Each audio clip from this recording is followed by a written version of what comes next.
अस्सलाम वालेकुम। आपके अपने चैनल नॉवेल्स लाइब्रेरी में आप सबका तहे दिल से खुश आमदीद करती हूँ। उम्मीद करती हूँ कि आप सब ठीक होंगे। अल्हम्दुलिल्लाह मैं भी ठीक हूँ। आज फिर से एक और अफ़साना लेकर हाज़िर हुई हूँ। उम्मीद करती हूँ कि अफ़साने आप लोगों को पसंद आ रहे होंगे। मुझे तो बहुत अच्छे लग रहे हैं। इससे पहले का भी बहुत अच्छा था, कॉमेडी भी था। अब ये कैसा है ज़रूर देखेंगे। हमारे अफ़साने का नाम है तुराब ज़न, राइटर आसिया रईस खान। और हाँ, आप लोग सोच रहे होंगे कि मैं छोटे-छोटे अफ़साने, शॉर्ट नॉवेल अपलोड कर रही हूँ, ऐसा नहीं है। इसके साथ बहुत जल्द लॉन्ग नॉवेल भी आप लोग सुनेंगे। लेकिन हाँ, हर अफ़साने के नीचे, हर नॉवेल के नीचे अच्छा सा कमेंट लाज़मी दीजिएगा, मुझे इंतज़ार रहेगा। बढ़ते हैं। शौहर को दफ़्तर और दोनों बच्चों को स्कूल रवाना करने के बाद रबिया अपने मामूल के कामों में जुट गई थी। घर के काम निपटाते हुए लाशऊरी तौर पर उसका ज़हन इत्तलाई घंटी की तरफ था। उसे इस नई जगह मुंतकिल हुए 6 माह होने आए थे। वो मिज़ाजन कमगो और शर्मीली थी, इसलिए पड़ोसियों से उसका ताल्लुक सिर्फ रस्मी दुआ सलाम तक ही महदूद था। लेकिन क्या किया जाए कि उससे निचली मंजिल पर रहने वाली बुतुल आपा का मिजाज उसके बरक्स था। उन्हें दूसरों के घर जिंदगियों और मामलात में दनदनाते घुस जाने पर कमाल हासिल था। मुकाबिल की इजाज़तें उसकी मर्जी जैसे बखेड़ों में नहीं पड़ती थी। उनके वक्त बेवक्त अपने घर में आने और बिना रुके बोलने पर पहले उसने इखलाक का मुजाहरा किया, फिर कोफ्त मुबतला हुई और आखिर में इस मामले अपनी बेबसी कबूल करते हुए वो इस अनचाही आमद की आदी होती गई थी। दिगर खसूसियात के साथ बुतुल आपा की सबसे काबिल ज़िक्र खूबी ये थी कि वो अपनी इमारत के साथ साथ अपनी खिड़की से नज़र आने वाली पड़ोस की सारी इमारतों की निगरानी वहाँ के चौकीदारों से ज़्यादा मुस्तैदी से करती थी। मकीनों के अपने काम धंधे, स्कूल, दफ्तर और कॉलेज आने जाने के औकात जैसी निसाबी सरगर्मियों के अलावा उनकी ख़ास दिलचस्पी मकीनों की गैर निसाबी सरगर्मियों में थी। कौन से फ्लैट में सबसे ज़्यादा ऑनलाइन शॉपिंग होती है, किसके घर में अक्सर खाना बाहर से मंगवाया जाता है, किस फ्लैट में नया टीवी आया है और किसने नया फर्नीचर खरीदा है। अभी ये बताओ कि किस किसके ज़हन में कौन आ रहा है, क्योंकि हर किसी की ज़िंदगी में ऐसा इंसान लाज़मी होगा, मुझे पक्का यकीन है। मैं बीच में डिस्टर्ब कर रही हूँ, उसके लिए माफ़ी। चले, किस घर के बहू बेटा जल्द ही अलग होने वाले हैं, किसका बेटा हाथ से निकल चुका है, किसके कदम गलत रास्ते पर पड़ चुके हैं, किस लड़की की सोहबत बिगड़ चुकी है और कौन जल्द ही गुल खिलाने वाली है। ये सारी खबरें माँ तफसील उनके पास होती थी। उनके घर में ज़्यादा अफराद नहीं थे, एक ही बेटा था। शोहर और बेटे के दफ्तर और कॉलेज जाने के बाद अपने घर के कामों से फारिग होकर बड़ी दिलजमई से अपनी दूसरी मसरूफियत में लग जाती थी। पहले पहल उसे उनका दूसरों की ज़िंदगियों में यूं दिलचस्पी लेना, उनके घरों में ताक झांक करना बड़ा बेआराम करता था और बुतुल आपा को उसके इस ठंडे मिजाज पर बड़ी हैरत होती थी। दुनिया की सारी औरतों की तख्लीक एक मखसूस मिट्टी से हुई है, जिसमें मोहब्बत, नफ़रत, ममता जैसी बुनियादी जज्बात के साथ साथ तजस्सुस, जलन, हसद, हर्ष, दिखावा जैसे इजाफी जज्बात ख़ास तौर से शामिल है, किसी में कम तो किसी में ज़्यादा। बुतुल आपा ने अपने तई उसकी अकल के बंद कवाड़ खोलने की कोशिश की थी और वो ये सोच कर मुस्कुरा दी कि वो अपनी टू लेने की आदत को जायज़ ठहराने की कोशिश कर रही हैं।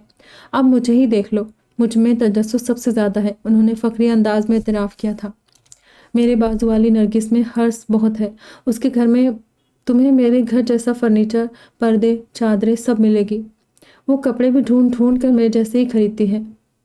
बीविंग वाली फिरदौस में नुमाइश कूट कूट कर भरी है, सामने वाली शहनाज में जलन बहुत है। हर औरत की फितरत में खालिस जनाना हिसियात होती है, तुम में भी कम से कम एक तो होगी। बस ये है कि तुम उससे अभी तक वाकिफ़ नहीं हो। उन्हें इस बात का पूरा यकीन था, मगर रबिया उनके इस मंतक की कायल नहीं थी। आजकल उनकी तवज्जो का मरकज़ सामने वाली सोसाइटी में उसके बिल्कुल सामने वाले फ्लैट में मुकीम सानिया थी।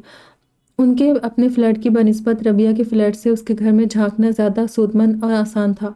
अपने वालिदैन के साथ रहती थी, उम्र 30 से ज़्यादा हो चुकी थी और अब तक कुंवारी थी। चंद दिनों पहले तक बुतुल आपा उसके अब तक कुंवारी रह जाने की मुमकिन वजूहात पर सर खपा रही थी, लेकिन कुछ दिनों से उन्हें शुबा था कि कहीं कुछ तो गड़बड़ है, क्योंकि वो तकरीबन रोज़ ही शाम में तैयार होकर घर से निकलती थी और 2-2.5 घंटे बाद बड़े अच्छे मूड में वापस लौटती थी। पहले उनका ख्याल था कि हो सकता है वो शादीशुदा हो, तलाक याफ्ता हो या फिर अपने शौहर और ससुराल वालों से नाराज़ होकर घर बैठी हो, और आखिर में वो इस नतीजे पर पहुंची थी कि ज़रूर उसका किसी के साथ कोई चक्कर चल रहा है। उसने धुले हुए कपड़ों की बाल्टी में पड़ा आखिरी दुपट्टा उठाया और झटक कर खिड़की की ग्रिल पर डालते हुए दरजीदा नज़रों से सानिया के फ्लैट की तरफ देखा। यहाँ से उसका पूरा घर नजर आता था। बावर्ची खाने में थी कि बूढ़े वालिद सोफे पर नीम दराज अखबार का मुताला कर रहे थे। उनके करीबी फर्श पर बैठी उसकी अम्मी सब्जी साफ कर रही थी। दोनों इमारतों के दरमियान पतली सी गली थी, लिहाजा तांका झांकी मुश्किल नहीं थी। वो खाली बाल्टी उठाकर पलटी थी कि दरवाजे की घंटी बजी। आ गई। उसने बाल्टी बालकनी में ही छोड़ी और दरवाज़ा खोला। तुम तैयार रहना, उन्होंने अंदर आते ही कहना शुरू किया। शाम में 6 बजे हम भी उसके पीछे जाएंगे। देखिए तो आखिर कहाँ जाती, किससे मिलती है। वो कमरे में ही कुर्सी घसीट कर ऐन उसकी खिड़की के सामने बैठ गई। हम कैसे? इस अचानक फरमाइश पर उसका एहतजाज भी उन्होंने पूरा नहीं सुना।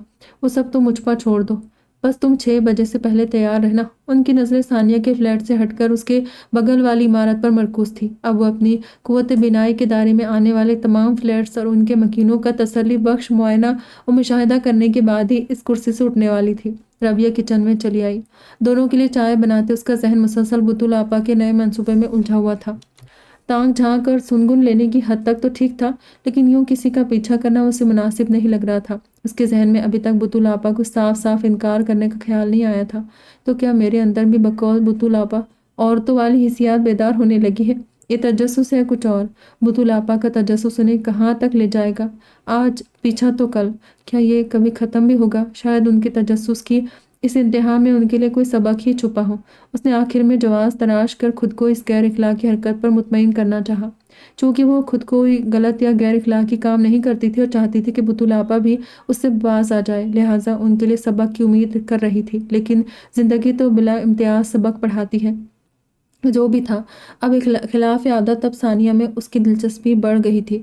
चंद महीनों पहले सोच भी नहीं सकती थी कि कभी ऐसा भी गुजरेगी, लेकिन कुछ सोहबतें यूं ही जोर आवर होती हैं। शाम 6 बजे वो बुतुल आपा के साथ अपनी सोसाइटी के गेट की आड़ में खड़ी सानिया के बाहर निकलने का इंतजार कर रही थी। जरा देर बाद सानिया ने अपनी इमारत से निकलकर सड़क से गुजरते ऑटो रिक्शा को रोका और बैठकर रवाना हो गई। बुतुल आपा ने भी फुर्ती से पीछे से आ रहे ऑटो रिक्शा को रोका और से लेकर उसमें सवार हो गई। इस ऑटो के पीछे ही चलना है भैया, उन्होंने ड्राइवर को ताकीद की। सानिया अपना करीबी रेलवे स्टेशन जो जोगेश्वरी छोड़कर अंधेरी में आकर रुकी थी। उसके पीछे अपना रिक्शा रोककर वो दोनों भी उतर गई। रबिया, तुम उस पर नजर रखो, इतनी भीड़ में वो कहीं गुम ना हो जाए। वो ड्राइवर को किराया देते हुए बुतुल आपा ने उसे तंबी की। जी। उसकी नज़र सानिया पर ही थी। ड्राइवर से फारिग होकर उन्होंने सामने भीड़ में देखा। किधर गई? अभी तो यही थी सामने। क्या?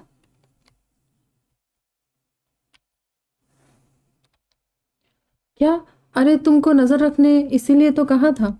वो जरा झुंझलाकर आगे बढ़ी और सामने फैली भीड़ में नजर दौड़ाकर सानिया को तलाश करने लगी। रबिया ने बेयकीनी से सानिया का हाथ थामे उस शख्स को साउथ इंडियन रेस्टोरेंट में दाखिल होते देखा था। बतूल आपा बिल्कुल ठीक कहती थी। बिलाखिर उनकी मंतक की कायल हो ही गई थी कि हर औरत की मिट्टी में कुछ इजाफी हिस्सियात और खुसूसियात होती है। उसके अंदर भी थी, जिसका उसे अभी अभी इदराक हुआ था। उसकी तख्लीक में पर्दादारी और भरम कायम रखने वाली मिट्टी शामिल थी। अपनी चार दीवारी की पर्दादारी और अपने गृहस्थी का भरम। वो जो बुतुल आपा की आदत और उनकी औरतों की जनाना खुसूसियात वाली मंतक को मनफी समझती थी, इस वक्त अपनी मिट्टी की फितरत को नाम नहीं दे सकी। सानिया के साथ जाते शख्स को उसकी पुश्त से पहचाना। उसके लिए कोई मुश्किल अमर नहीं था और तस्दीक के लिए आसमानी धारी और धारीदार शर्ट काफ़ी था, जो उसने खुद सुबह अपने शोहर को इस्त्री करके दी थी। चले बुतुल आपा, वो नज़र नहीं आ रही। उसने वापसी के लिए उनका हाथ थामा। ख़त्म शुद्ध। हर अफसाने में हमारे लिए एक न एक सबक ज़रूर शामिल है, और इससे आप लोगों को क्या समझ में आया, अपनी राय का इजहार लाजमी कीजिएगा। दुआ में याद रखिएगा। फिर मिलेंगे। खुदा हाफिज़।